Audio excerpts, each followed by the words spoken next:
राष्ट्रीय पात्रता सह प्रवेश परीक्षा नीट के अभ्यर्थी अनुराग यादव को परिणाम अनियमितताओं के सिलसिले में गिरफ्तार किया गया है। उसने कबूल किया है कि उसे जो लीक हुआ प्रश्नपत्र दिया गया था वो वास्तविक परीक्षा के प्रश्नपत्र से मेल खाता था।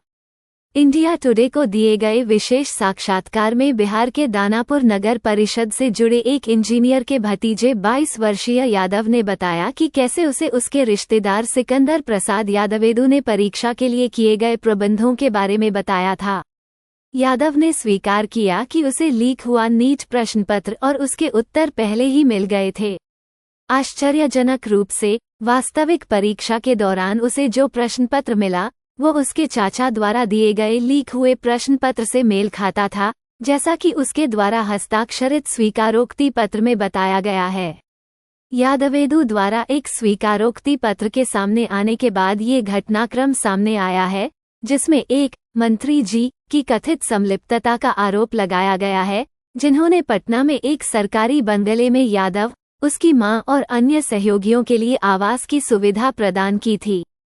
इन खुलासों के जवाब में केंद्रीय शिक्षा मंत्रालय ने पटना में नीट परीक्षा प्रशासन के इर्द गिर्द संदिग्ध अनियमितताओं के बारे में बिहार पुलिस की आर्थिक अपराध इकाई से विस्तृत रिपोर्ट मांगकर कार्रवाई शुरू की है। बिहार जैसे राज्यों में प्रश्नपत्र लीक और अन्य विसंगतियों की रिपोर्ट के साथ व्यापक असंतोष सामने आया है, जिसके कारण विभिन्न उच्च न्यायालयों और सर्वोच्च न्यायालय में विरोध प्रदर्शन और कानूनी चुनौतियां हुई हैं।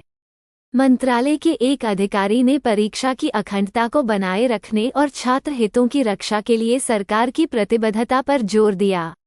अधिकारी ने कहा कि इन कदाचारों में शामिल किसी भी व्यक्ति या संस्था को कड़ी कार्रवाई का सामना करना पड़ेगा।